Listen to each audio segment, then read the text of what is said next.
Baik, terima kasih atas waktu dan kesempatan yang diberikan kepada saya.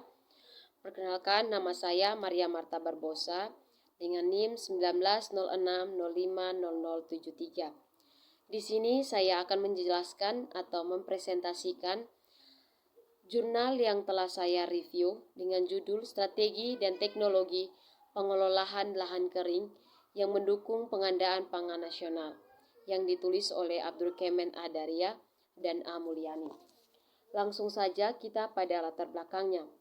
Lahan kering atau drylands merupakan bagian integral dari ekosistem yang ditandai dengan kekurangan air dan termasuk lahan pertanian, rangelands, padang rumput, lahan hutan, dan lahan terdegradasi. Lahan ini adalah hasil dari variabilitasi iklim dan aktivitas manusia, tetapi sangat penting karena mendukung mata pencarian jutaan orang di dunia. Di lahan kering, curah hujan sangat rendah dan tidak menentu, sedangkan evapotranspirasi potensial melebihi curah hujan. Akibatnya, kelangkaan air sangat mendominasi.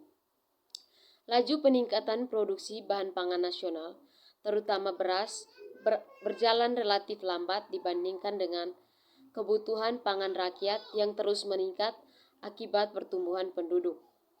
Hal ini terbukti dengan masih diperlakukannya impor beras, walaupun hanya sekitar 260.000 ton pada tahun 2006.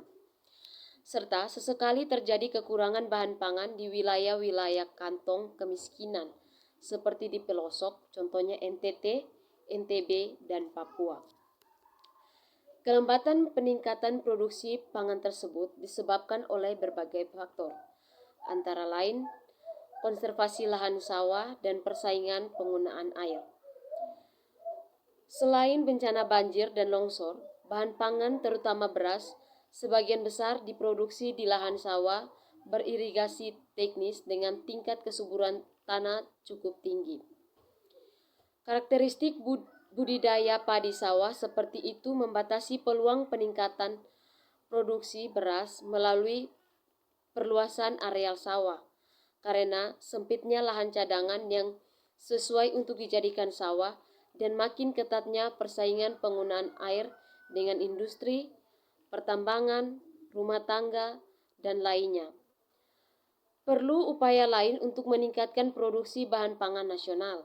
Salah satunya adalah dengan mengoptimalkan pemanfaatan lahan kering, baik yang telah menjadi lahan pertanian maupun yang belum digunakan. Pemanfaatan lahan kering untuk pertanian sering diabaikan oleh para pengambil kebijakan, yang lebih tertarik pada peningkatan produksi beras pada lahan sawah. Hal ini mungkin karena ada anggapan bahwa meningkatkan produksi padi sawah lebih mudah dan lebih menjanjikan dibanding padi gogo yang memiliki risiko kegagalan lebih tinggi. Lahan kering yang potensial dapat menghasilkan bahan pangan yang cukup dan bervariasi. Tidak hanya padi gogo, tetapi juga bahan pangan lainnya dikelola dengan menggunakan teknologi yang efektif dan strategi pengembangannya yang tepat.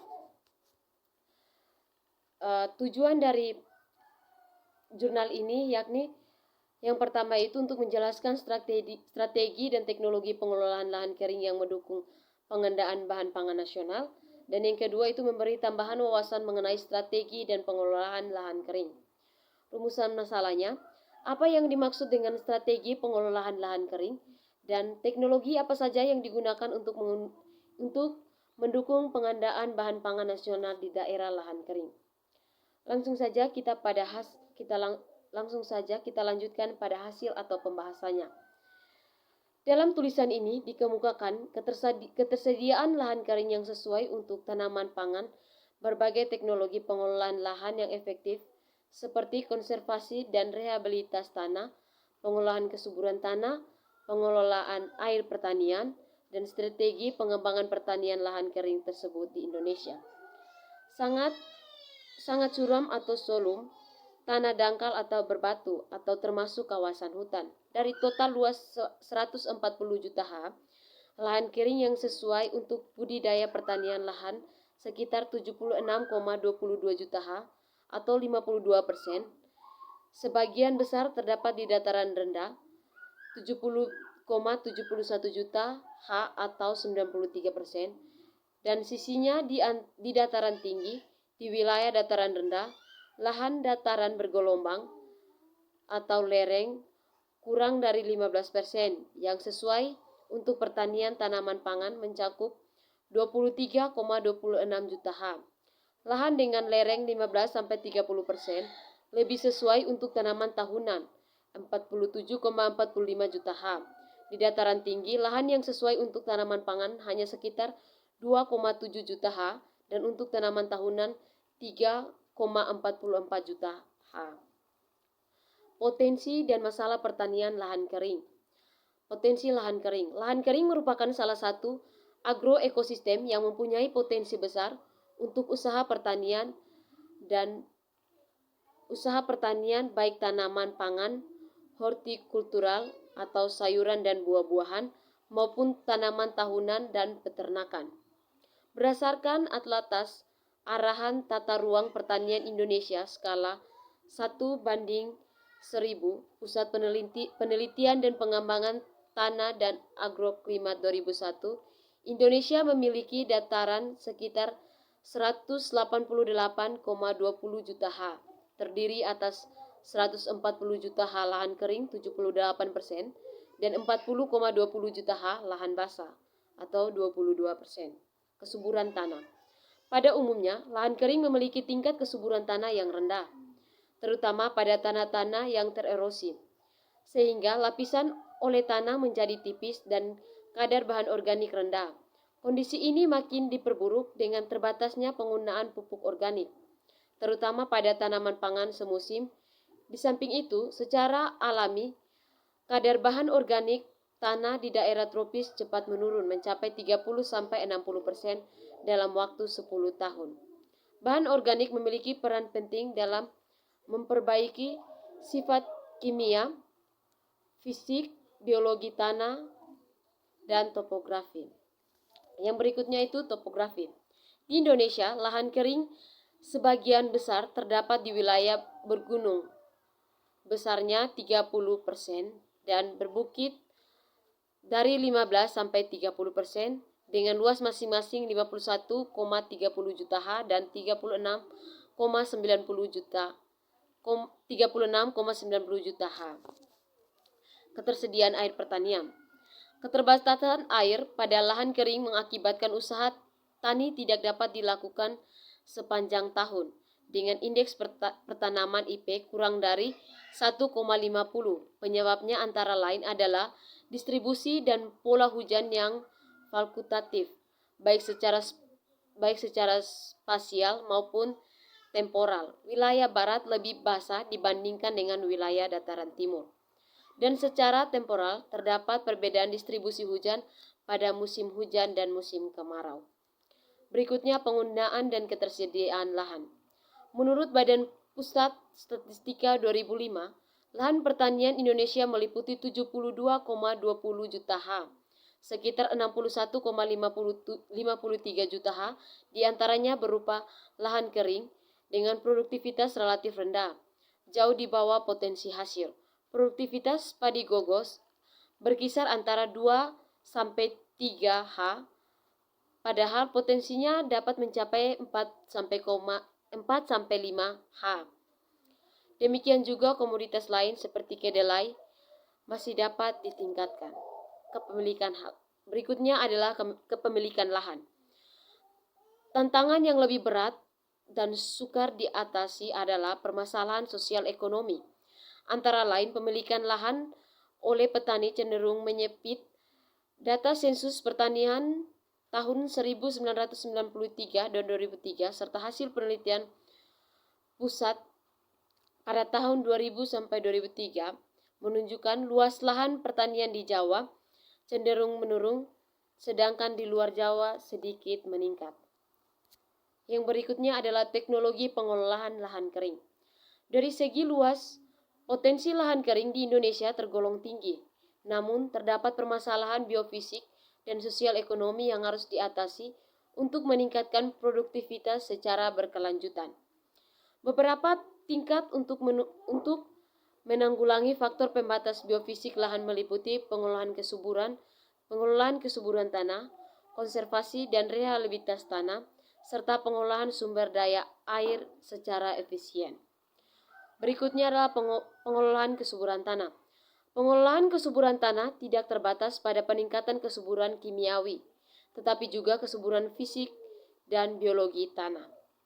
Hal ini berarti bahwa pengelolaan kesuburan tanah tidak cukup dilakukan hanya dengan memberikan pupuk saja, tetapi juga perlu disertai dengan pemeliharaan sifat fisik tanah sehingga tersedia lingkungan yang baik untuk pertumbuhan tanaman, kehidupan organisme tanah, dan untuk mendukung berbagai proses penting di dalam tanah. Berikutnya adalah pengolahan air pertanian. Kelangkaan air seringkali menjadi pembatas utama dalam pengolahan lahan kering. Oleh karena itu, inovasi teknologi pengolahan air dan iklim sangat diperlukan, meliputi teknik panen hujan, irigasi suplemen, prediksi iklim, serta penentuan masa tanam dan pola tanam.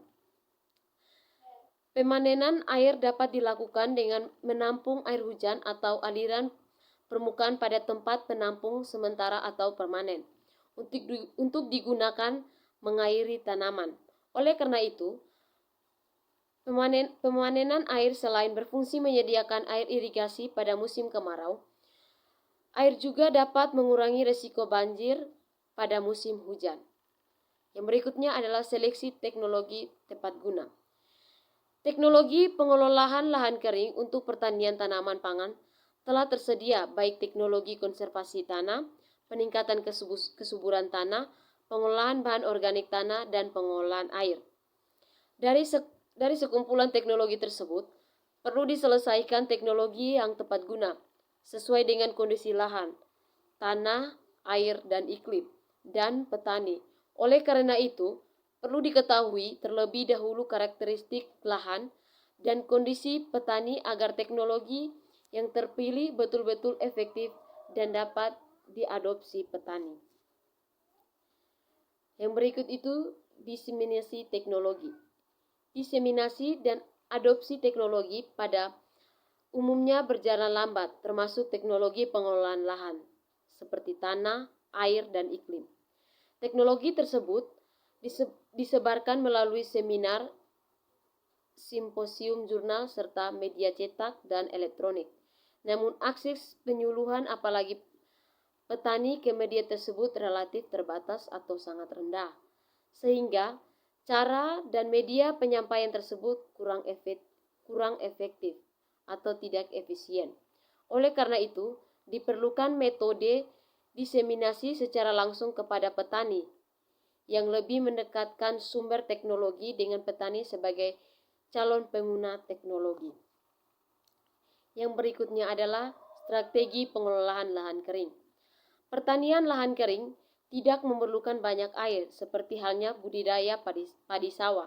Sementara ketersediaan lahan kering masih luas. Selain itu, teknologi pengelolaan lahan kering cukup banyak tersedia. Namun, pemanfaatan kedua komponen tersebut, pelaksanaannya di lapangan memerlukan perencanaan dan strategi yang tepat. Identifikasi lahan yang sesuai. Cara yang dapat digunakan untuk mengidentifikasi lahan yang sesuai untuk pertanian, terutama lahan alang-alang dan semak belukar adalah dengan menggunakan peta penggunaan lahan skala 1:250.000 yang tepatkan dengan peta arah atau tata ruang pertanian. Dengan cara ini diperoleh data tentang lahan kering cadangan seluas 22,39 juta ha. Yang terakhir itu adalah kesimpulan dan saran. Jalan keluar untuk menembus kebuntuan peningkatan produksi bahan pangan nasional adalah dengan mengoptimalkan pemanfaatan lahan kering, seperti peningkatan produktivitas lahan pertanian yang sudah ada saat ini dan perluasan lahan pertanian tanaman pangan dengan memanfaatkan lahan kering yang terlantar di wilayah dataran rendah, lahan yang sesuai untuk pertanian yang luasnya sekitar 23,30 juta ha di wilayah dataran tinggi, lahan yang sesuai untuk tanaman pangan mencakupi 2,10 juta ha. Namun, lahan tersebut sebagian besar telah digunakan untuk berbagai kepentingan, baik pertanian maupun non-pertanian. Lahan kering yang dapat digolongkan sebagai cadangan untuk tanaman pangan semusim tersedia sekitar 7,08 juta ha, yang saat ini berupa lahan alang-alang atau semak belukar. Upaya pengelolaan lahan kering untuk meningkatkan produksi bahan pangan menghadapi permasalahan teknis dan sosial ekonomis antara lain lahan berlereng terjal, kesuburan tanah rendah, kemasaman tinggi, kekurangan air irigasi, dan status kepemilikan lahan tidak jelas. Berbagai masalah tersebut perlu diatasi dengan menerapkan teknologi, kelembagaan, dan kebijakan pemerintah yang tepat. Berbagai teknologi pengelolaan lahan kering telah tersedia, mencakup pengelolaan kesuburan tanah, pengendalian erosi atau konservasi tanah, rehabilitasi lahan, dan pengelolaan sumber daya air secara efisien. Yang menjadi masalah adalah lemahnya diseminasi teknologi inovasi kepada para petani dan lambatnya adopsi teknologi tersebut. Pemanfaatan lahan kering untuk meningkatkan produksi bahan pangan memerlukan perencanaan dan strategi yang tepat, yaitu identifikasi lahan kering yang sesuai untuk pertanian, eleksi teknologi pengelolaan lahan kering yang tepat guna, diseminasi teknologi pengelolaan lahan kering secara intensif, dan peningkatan penelitian pertanian lahan kering, terutama budidaya padi gogo, palawijaya, dan tanaman semusim lainnya dalam sistem usaha tani terpadu. Jadi yang terakhir, di sini ada pun hal-hal penting yang perlu dikembangkan. Dalam penelitian ini, yang dimana masukan teknologi budidaya lahan kering melalui tindakan ameliorasi guna perbaikan kualitas tanah dan pemanfaatan sumber daya lokal yang bersifat in situ atau dari dalam, serta prioritas di verifikasi komoditas unggulan lahan kering harus sesuai dengan kondisi agrosistem wilayah, yaitu dapat diterima oleh masyarakat setempat dan memberikan nilai tambahan bagi pendapatan usaha tani. Untuk itu diharapkan peran pemerintah untuk memberikan perhatian terutama dalam kebijakan yang menyangkut pertanian dan keberpihakan yang efisien, serius, dan lebih besar terhadap pengembangan pertanian di lahan kering dibandingkan yang dilakukan selama ini. Pola pengembangan lahan kering secara terstruktur menjadi agenda sentral pemerintah daerah. Koordinasi harmonis antara sektor pelaku pembangunan pertanian lahan kering dengan masyarakat, petani dalam pembinaan sumber daya manusia dan kelembagaan harus dikembangkan dengan tepat, mengacu pada aspek pemberdayaan masyarakat. Sekian dari hasil presentasi saya. Terima kasih.